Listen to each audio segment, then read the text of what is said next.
Donc, notre passage, on va continuer dans Jean 19, chapitre 39. Jean 19, chapitre 39, jusqu'à Jean 18, chapitre 39, jusqu'à 19, chapitre 16. Jean chapitre 18, verset 39. Mais comme c'est parmi vous une coutume que je vous relâche quelqu'un à la fête de Pâques, c'est Pilate qui parle, voulez-vous que je vous relâche le roi des Juifs? Alors de nouveau tous s'écrièrent, non pas lui, mais Barabbas. Or Barabbas était un brigand. Alors Pilate prit Jésus et le fit battre de verges. Les soldats tressèrent une couronne d'épines qu'ils posèrent sur sa tête, et ils le revêtirent de manteau de pourpre. Puis s'approchant de lui, ils disaient, « Salut, roi des Juifs! » Et ils lui donnaient des soufflets. Pilate sortit de nouveau et dit aux Juifs, « Voici, je vous l'amène dehors, afin que vous sachiez que je ne trouve en lui aucun crime. » Jésus sortit donc, portant la couronne d'épines et le manteau de pourpre. Et Pilate leur dit, « Voici l'homme. » Lorsque les principaux sacrificateurs et les édifiés le virent, ils s'écrièrent, « Crucifie, crucifie !» Pilate leur dit, « Prenez-le vous-même et crucifiez-le, car moi, je ne trouve point de crime en lui. » Les Juifs lui répondirent, « Nous avons une loi et selon notre loi, il doit mourir, parce qu'il s'est fait fils de Dieu. » Quand Pilate entendit cette parole, sa frayeur augmenta. Il rentra dans le prétoire et dit à Jésus, « D'où es-tu? » Mais Jésus ne lui donna point de réponse. Pilate lui dit, « Est-ce à moi que tu ne parles pas?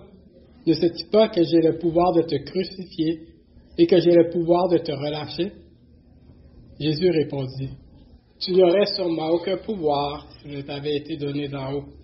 C'est pourquoi celui qui me livre à toi comme un plus grand péché. » Dès ce moment, Pilate cherchait à le relâcher. Mais les Juifs criaient, « Si tu le relâches, tu n'es pas ami de César. Quiconque se fait roi se déclare contre César. » Pilate, ayant entendu ces paroles, amena Jésus dehors, et il s'assit sur le tribunal, au lieu appelé le pavé, et en hébreu, Gabata. C'était la préparation de la Pâque, et environ la 6e heure. Pilate dit aux Juifs, « Voici votre roi. » Mais ils s'écrièrent, « Ôte, ôte, crucifie-le !» Pilate leur dit, « Crucifierai-je votre roi? » Les principaux sacrificateurs répondirent, « Nous n'avons de roi que César. » Alors il leur livra pour être crucifié, et ils prirent donc Jésus et l'emmenèrent.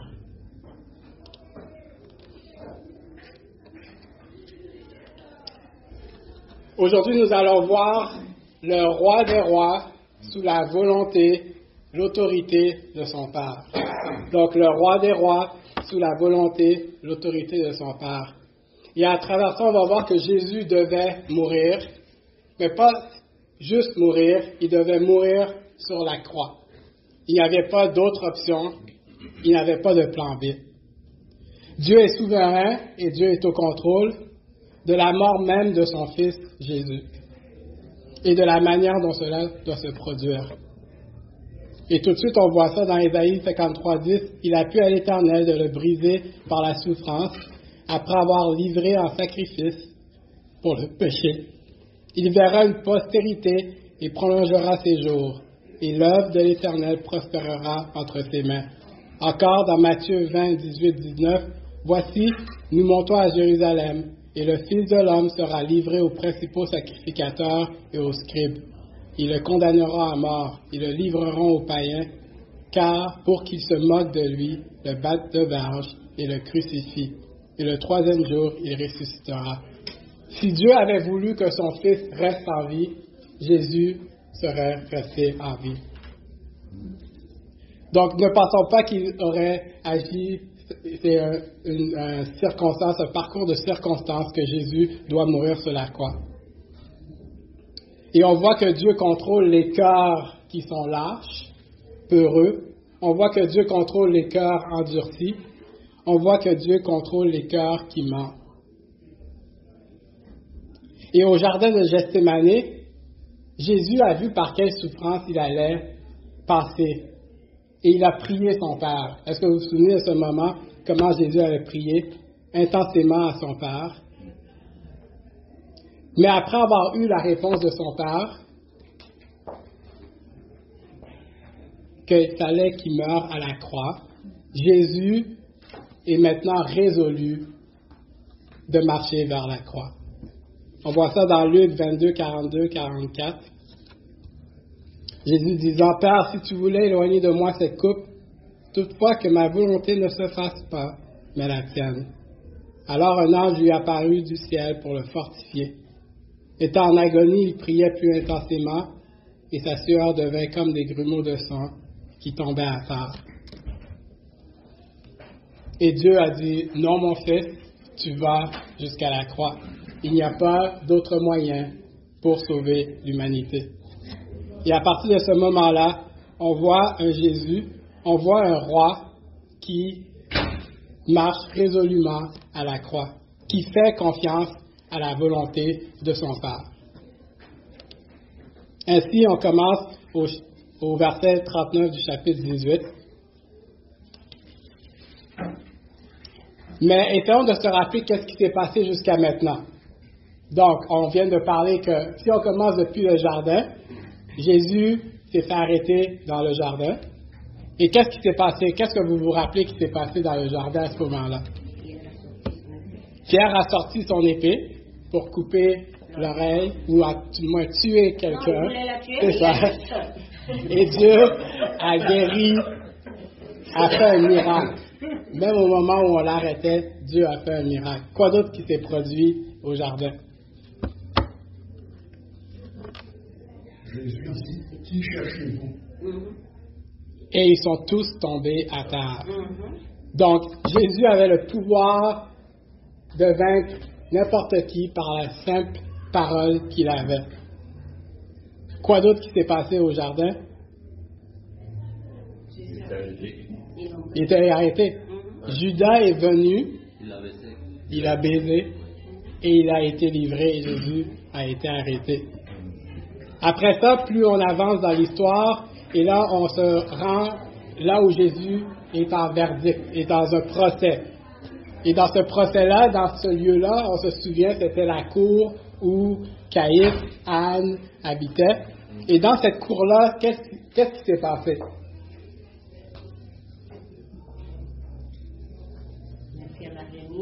Pierre l'a renié. Oui. Exact. Exact. Pierre a renié Jésus à 3 reprises. Les autres disciples se sont dispersés aussi. Oui, au jardin, les autres disciples se sont dispersés.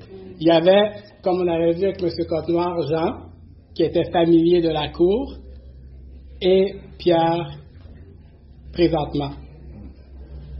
C'est aussi là que Jésus est formellement accusé par le Sanhédrin. Environ 70 à 71 personnes, des scribes, des pharisiens, des personnes haut placées, qu'eux, ils vont décider que Jésus est condamné. On se souvient que le tout est une genre de farce, parce que la manière dont il devait faire le procès n'a pas été fait de manière standard selon la loi juive. Donc là, on arrive au verset 39, puis on doit se demander, c'est sûr que quand on lit les autres évangiles, on voit qu'il manque une section, il manque des détails que Jean ne nous ramène pas. Donc, la première personne qu'on devrait se dire, c'est, mais Judas, il est où? Il est où, Judas? Et qu'est-ce qu'on sait à propos de Judas? Il s'est pendu. Il s'est pendu. Il est allé voir les principaux sacrificateurs, le Sanhédrin, et de sa propre bouche, il a dit, cet homme est innocent.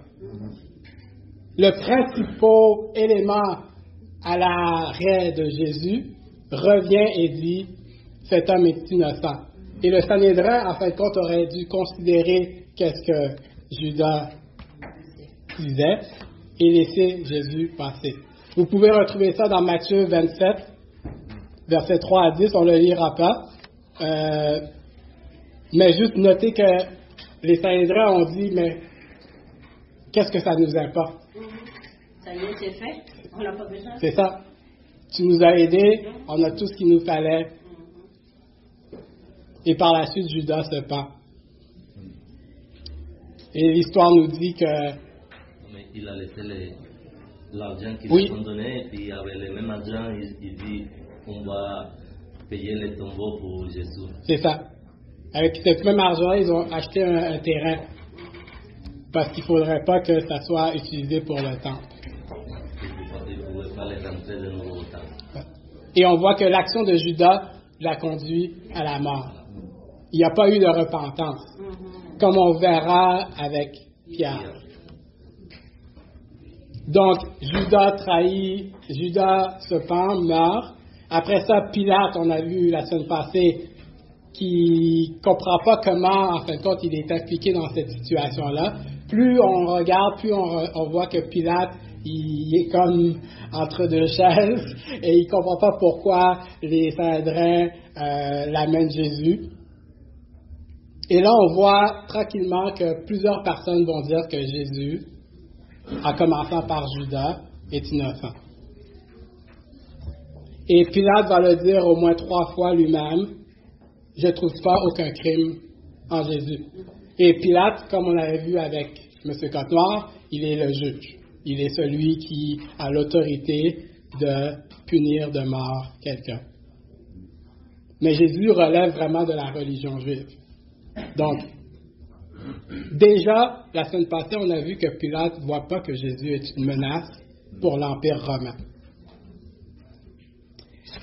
Et après ça, Pilate amène Jésus à Hérode. Donc, quand on lit les autres évangiles, on voit que avant le verset 39, Jésus est amené à Hérode. Qu'est-ce qu'on sait de Hérode? Qu'est-ce que vous savez de Hérode? C'est pour lui qu'on appelle le tétrarque de Galilée. Oui. Ouais.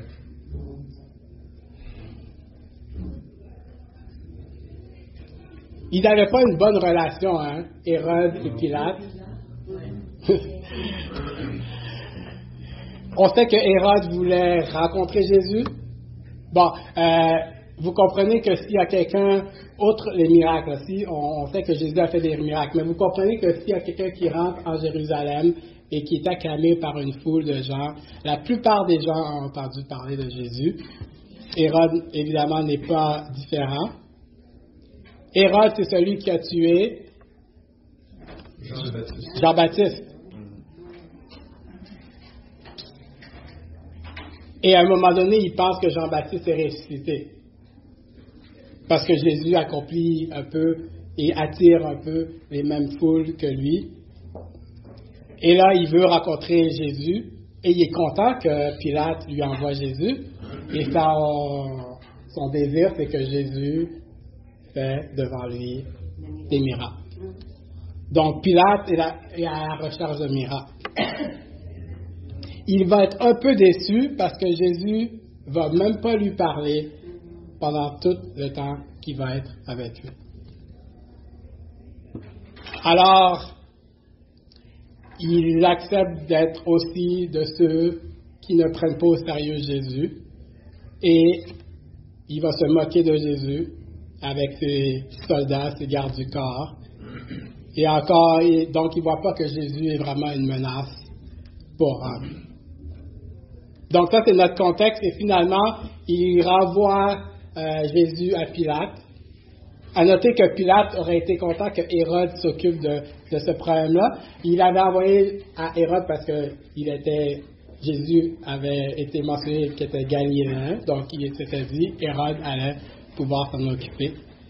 Et au moment que ça finit en disant que maintenant, Pilate et Hérode sont devenus amis, dans une même cause commune.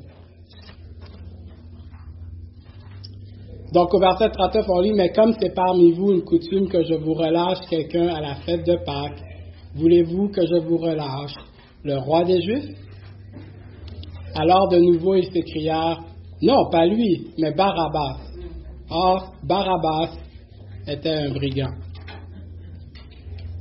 Donc, comme nous avons vu, là, c'était la coutume dans l'histoire romaine, quand on lit l'histoire romaine, et dans le commentaire de Quineux, on voit ça. La loi permettait deux sortes de pardons à ce moment-là. Un pour pardonner un condamné, qui était déjà condamné à la mort, et un autre pour condamner quelqu'un qui était en jugement. Donc, il semble que c'était pas la première fois que Pilate avait fait ça pour les Juifs. Et c'était une manière de, comme on avait vu la semaine passée, de calmer les peuples qui avaient été soumis par l'Empire romain, de leur donner un genre de bonbon, de pardonner les gens qui étaient condamnés. Donc, dans notre cas, Barabbas, en fin de compte, c'est un homme qui va à la mort. Dans l'autre cas, on a Jésus qui est juste en jugement. Donc, on a Jésus qui est comme mis côte à côté de Barabbas. Oui.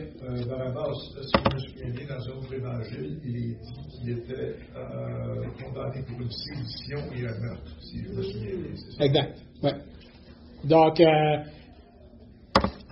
c'est ça. Un brigand, un meurtrier et qui crée la sédition. Oui. Donc, il était réellement une menace pour Rome. C'est le genre d'homme que Rome voulait mettre sur le côté tué.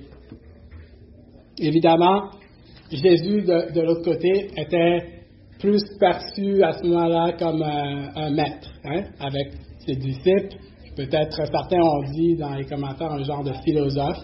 Et quand il y a eu l'interaction, il a dit c'est quoi la vérité? Et un peu Pilate a perçu comme un peu plus comme un philosophe. Donc on a vraiment deux personnes complètement opposées. On pourrait même comprendre que pour les Juifs, celui-ci pourrait être considéré comme un trouble fait. Donc Barabbas, même pour les Juifs, c'est un problème. Parce que imaginez que Barabbas crée tellement de troubles que là, l'armée romaine est obligée d'intervenir et donc des innocents vont être aussi sacrifiés.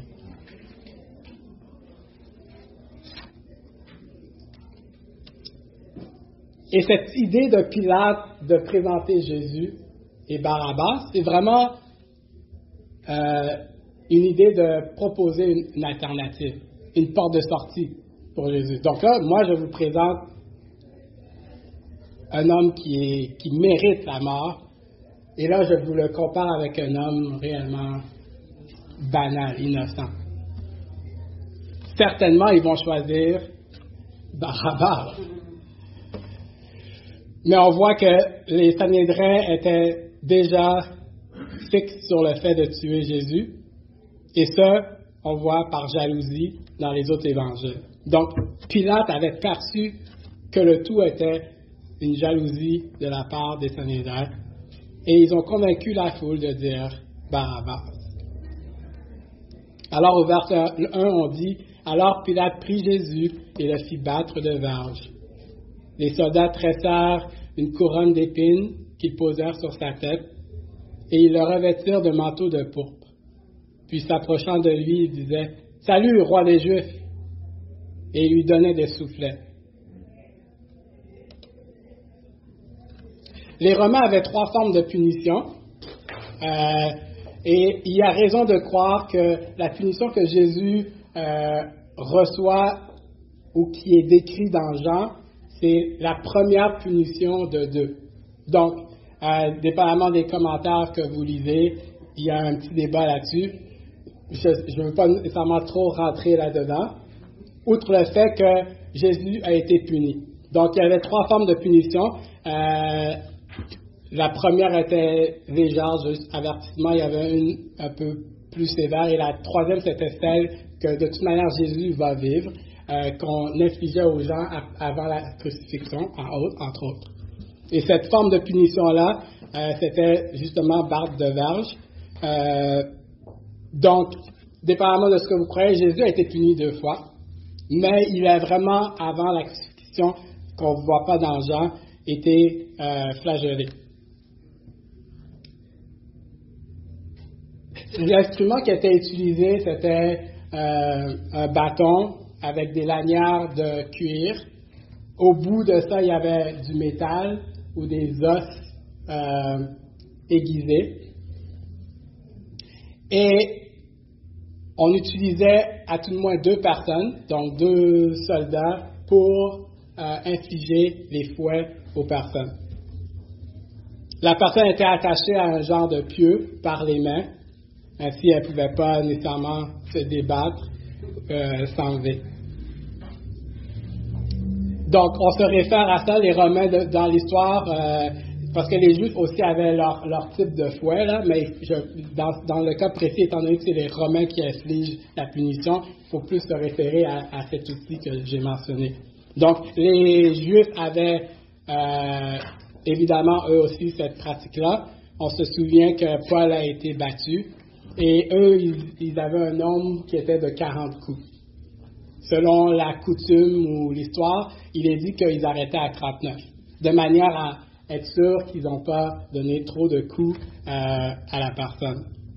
Ce qu'ils faisaient, les Juifs... Oui? En fait, ça fait partie de la Torah. D'accord? Tu ne peux pas donner plus de 40 coups. D'accord? Sinon, ton frère serait avili. Oui. Donc, il y en avait 26 sur le dos et 13 sur le torse, pour les Juifs. Donc, dans le cas des Romains,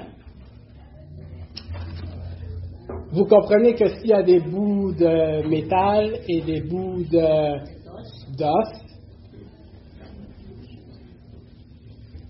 les blessures étaient intenses. La plupart des gens qui recevaient ce genre de blessures-là, certaines mouraient. Parce que le fouet déchirait la peau jusqu'à un point qu'on pouvait voir les muscles et même parfois l'os. Et c'était vraiment une manière d'humilier la personne. Et si elle allait être crucifiée, de rendre cela rapide, le fait qu'elle était à la croix, à la mort. Donc, on comprend plus tard pourquoi Jésus avait de la misère à porter la croix par la suite. Il était déjà très affaibli.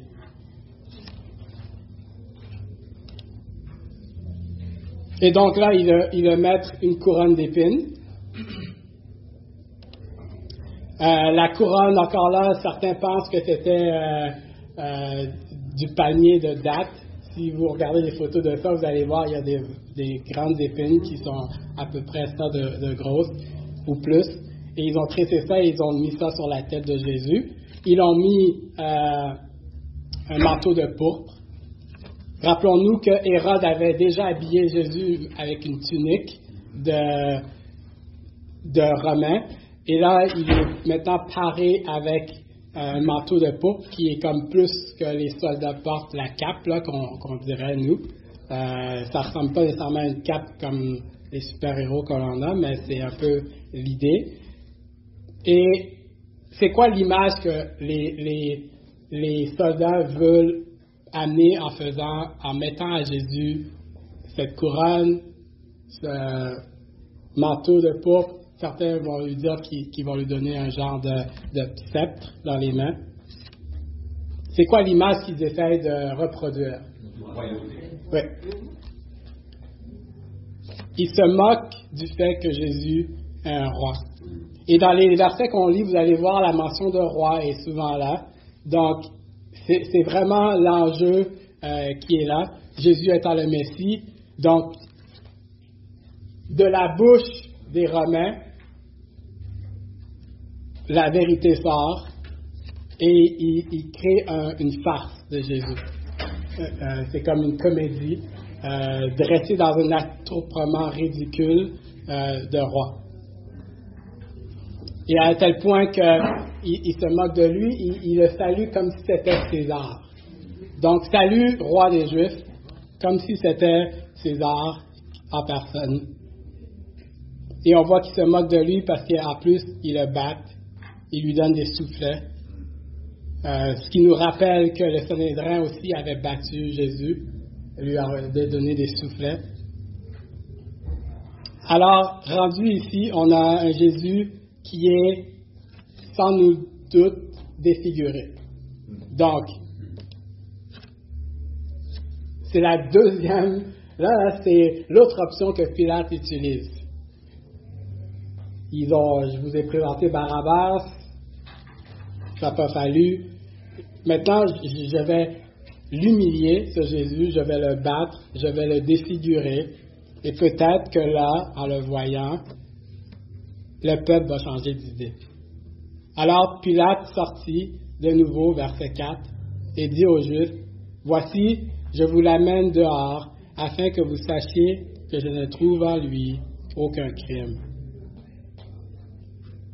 Jésus sortit donc portant la couronne d'épines et le manteau de pourpre.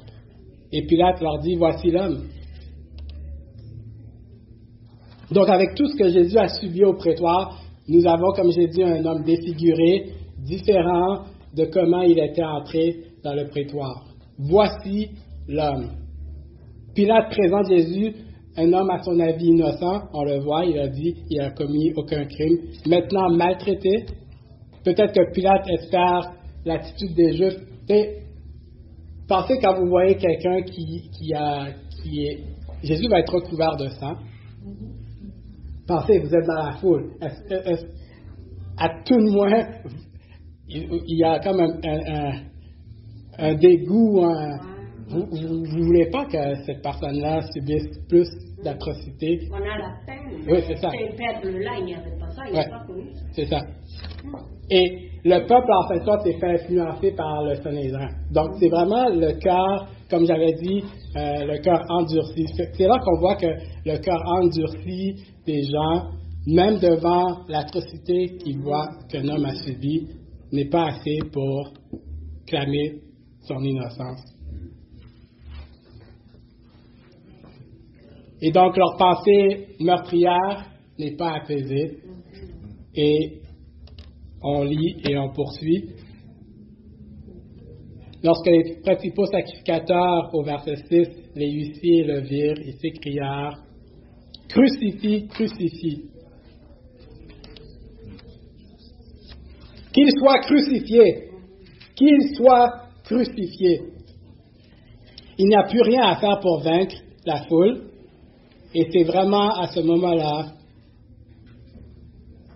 que l'on voit que Pilate, en fin de compte, dans ce jeu d'échecs, dans ce tir à la corde, là, vous connaissez le jeu, il est en train de perdre contre les Juifs. Et en fin de compte, on voit que Pilate est un homme qui est un peu lâche. C'est vrai, parce que ta vie, c'est la main. Ouais. Et on sait qu'il a l'autorité, on sait qu'il est juge. Au verset, après ça, on continue, Pilate leur dit, « Prenez-le vous-même et crucifiez-le, car moi, je ne trouve point de crime en lui. » Encore une fois, il répète, il ne trouve point de crime en lui. Donc, s'il n'y a aucun crime en lui, libère Jésus. À la simple parole, Jésus peut être libéré. Mais lui avait peur des peuples. Oui, parce que, comme on avait vu avec M. Côte-Noir, Pilate était dans une situation très précaire parce que par plusieurs fois, il avait fait des faux pas avec le peuple juif. Et avec l'empereur César, il ne voulait pas perdre sa position et possiblement être jugé jusqu'au point de possiblement mourir. Donc, et les Juifs, évidemment, le savaient. Et d'où la raison que leur jeu était un peu plus fort que celui de Pilate. Mais là, ici, Pilate, D.A. Carson dit, je paraphrase, Pilate demande aux Juifs pourquoi alors ils viennent à lui pour juger Jésus s'ils ne sont pas prêts à accepter son verdict. Ainsi, Carson écrit que les pronoms sont vraiment emphatiques, avec une grande emphase. Vous pensez qu'il est coupable, alors vous, allez le crucifier. Car moi, je ne trouve rien en lui qui mérite la mort. Et c'est là qu'on doit revenir à ce que j'ai dit au départ. Le roi des rois, sous la volonté, l'autorité de son père. Pourquoi ils l'ont pas juste pris, justement? ils auraient quoi faire avec Jésus? Comment ils auraient tué Jésus si c'était les Juifs qui étaient en possession de Jésus pour le tuer? C'était quoi la méthode qu'ils auraient utilisée pour le tuer? Lapider. Et ça aurait remis en question tout ce que Dieu avait dit par rapport à la mort de son Fils. Et donc on voit à travers ça la main de Dieu qui amène son Fils à la croix, devant les cœurs lâches, devant les cœurs incrédules.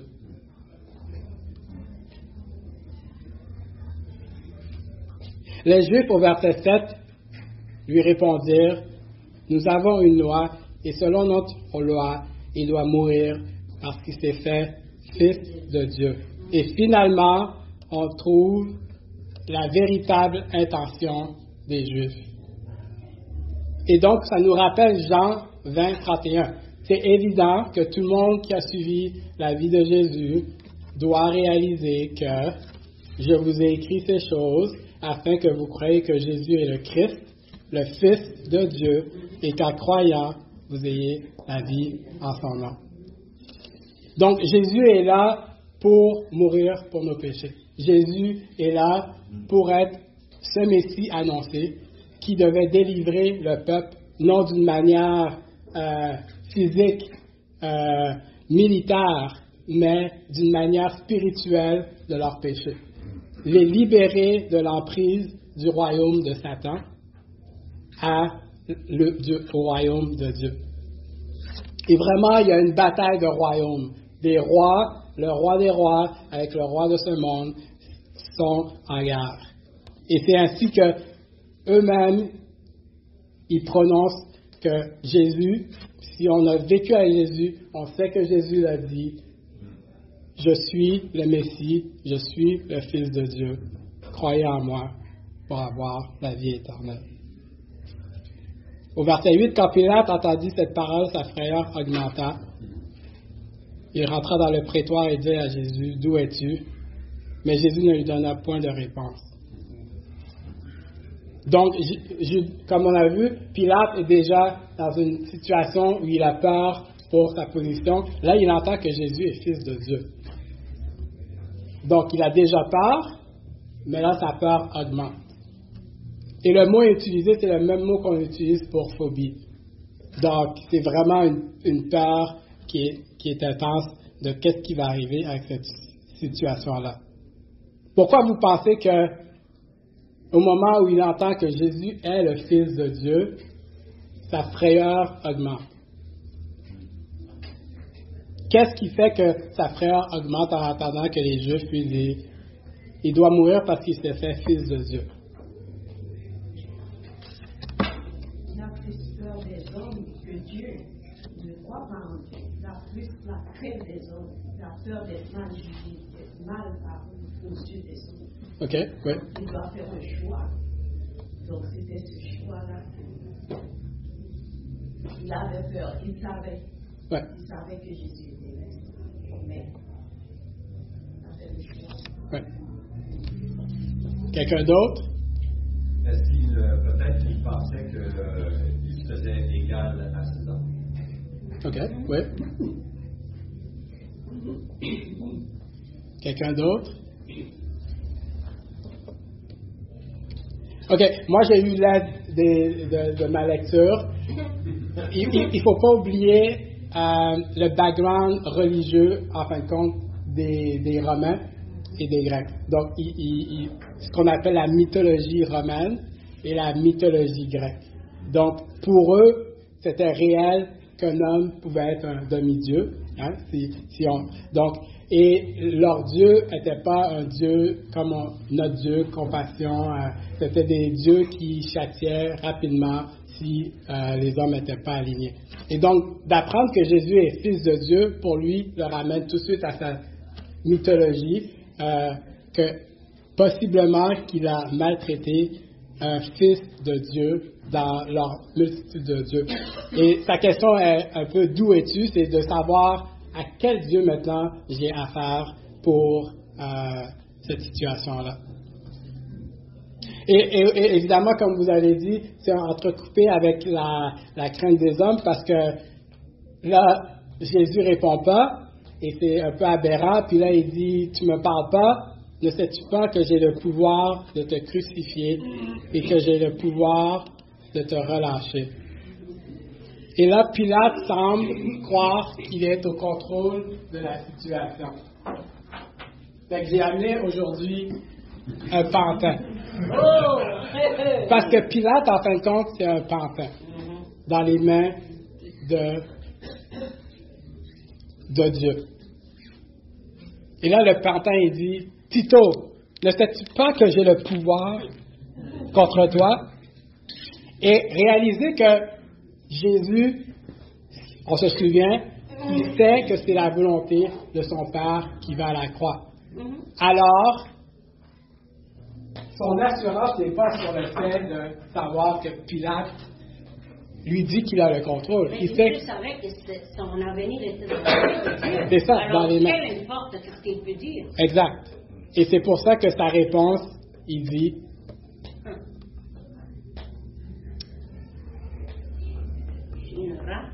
au verset 11, Jésus répondit, tu n'aurais sur moi aucun pouvoir s'il ne t'avait été donné d'en haut. Et ça, c'est vraiment une théologie centrale du chrétien. Rappelons-nous, le fait qu'on est les disciples de Jésus ne nous épargnera pas nécessairement des conséquences et des malheurs comme Jésus a vécu, comme on avait vu la persécution. Donc là, on constate qu'on a peut-être eu l'impression que, en fin de compte, Pilate, c'est une marionnette dans les mains des Sanhédrins. Là, on voit, il se fait tourner de tous bords, tous sens par les Sanhédrins. Puis là, on pourrait oublier que même le Sanhédrin, ils sont sous le contrôle de Dieu. Donc, on est vraiment dans le théâtre de Dieu. Dans le théâtre de Dieu qui met en avant qu'est-ce qui doit arriver pour son Fils.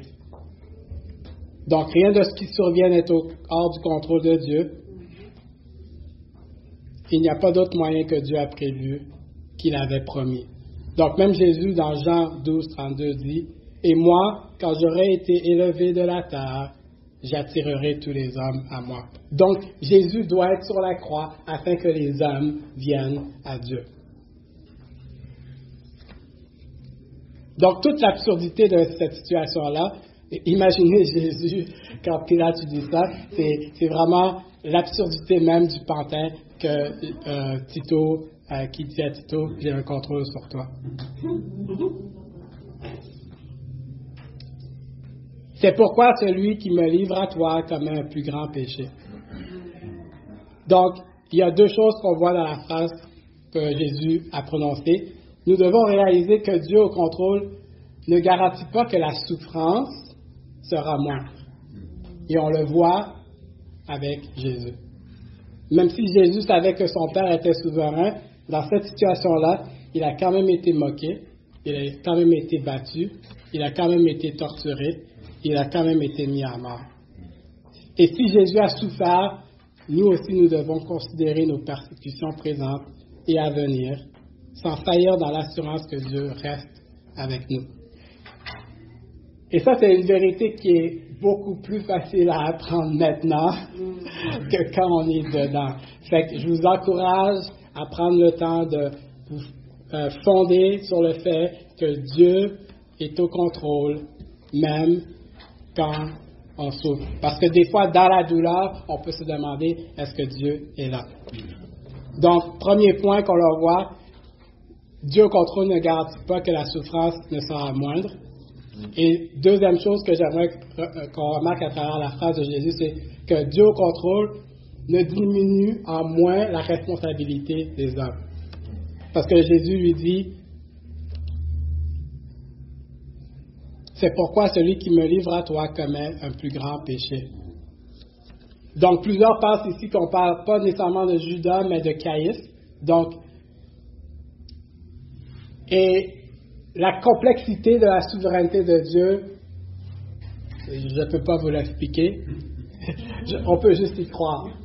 Donc, la responsabilité des péchés faits par les hommes, que ce soit Judas qui a comploté contre Jésus, qui a livré Jésus, ou le Sanhédrin qui assiste pour le condamner à le mettre à mort, en passant par Pilate, tous ceux-là sont coupables d'avoir amené Jésus à la croix.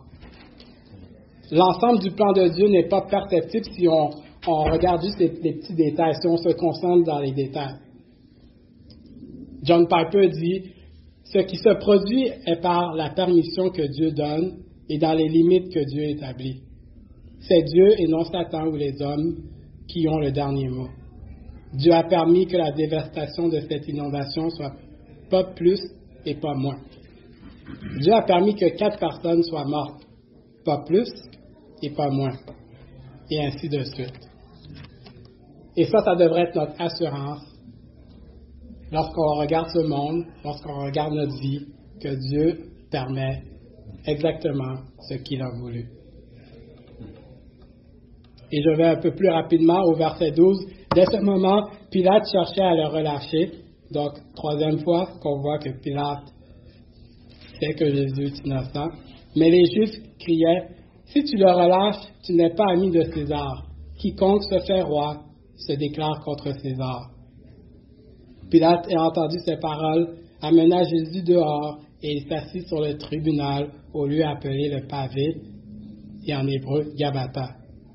Donc là, les Juifs voient que Pilate encore résiste et finalement, ils lancent l'idée que eux, ils sont de meilleurs citoyens de César que Pilate lui-même. Ce qui est encore ridicule parce qu'ils ont, les Juifs, l'aversion du contrôle romain sur leur peuple. Et là, il y a plusieurs personnes qui entendent. Donc, est-ce que tu es en train de dire que tu veux être ennemi de César? Alors, Pilate se déplace au lieu où il prononce les verdicts finaux. Donc, ici, c'est appelé le pavé, le lieu du pavé. Au verset 14, on lit, c'était la préparation de la Pâque et environ la 6e heure. Pilate dit aux Juifs, voici votre roi. Encore dans une certaine moquerie de leur dire, c'est votre roi, c'est pas le mien. Mais il s'écria, ôte, ôte, crucifie-le. Et encore là, Pilate joue avec eux. Est-ce que moi je vais crucifier votre roi? Et vous pouvez voir le Sanhédrin là, en panique. Là. Arrête de dire que c'est notre roi, ça l'est pas. Et à un tel point, si on continue, on lit, Pilate leur dit, crucifierai-je votre roi? Les principaux sacrificateurs répondirent, nous n'avons de roi que César. Et les commentaires disent, c'est comme s'ils avaient blasphémé eux-mêmes devant Dieu. Parce que Dieu avait dit qu'il était leur roi. Même quand ils ont demandé un roi comme les autres peuples en Israël, Dieu avait dit, oui, laisse faire. Ils m'ont rejeté. Et là, en disant qu'ils acceptent César comme leur roi, ils rejettent Dieu lui-même, le roi, et ils blasphèment eux-mêmes le Sanhédrin. Nous n'avons de roi que César. Alors, évidemment, n'ayant plus aucune autre option, il livra Jésus pour être crucifié. Il prit donc Jésus et l'emmenèrent. Et donc, Jésus est livré aux Romains et non ici aux Juifs, parce qu'on se souvient, c'est les Romains qui doivent donner la crucifixion. Donc, qu'est-ce qu'il y en est pour nous?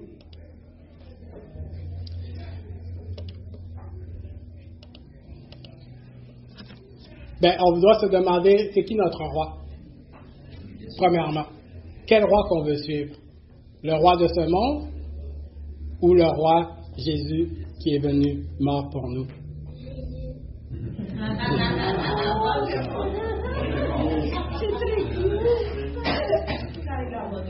Oui. Donc, les principaux sacrificateurs ont décidé de rejeter Jésus et ont voulu accepter César.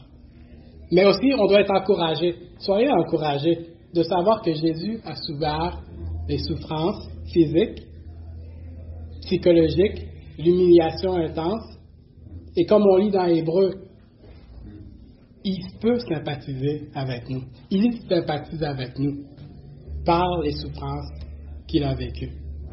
Donc, rapprochons-nous de lui, demandons-lui de nous aider. Prions. Père, je te remercie parce que tu nous présentes encore Jésus dans toute sa gloire.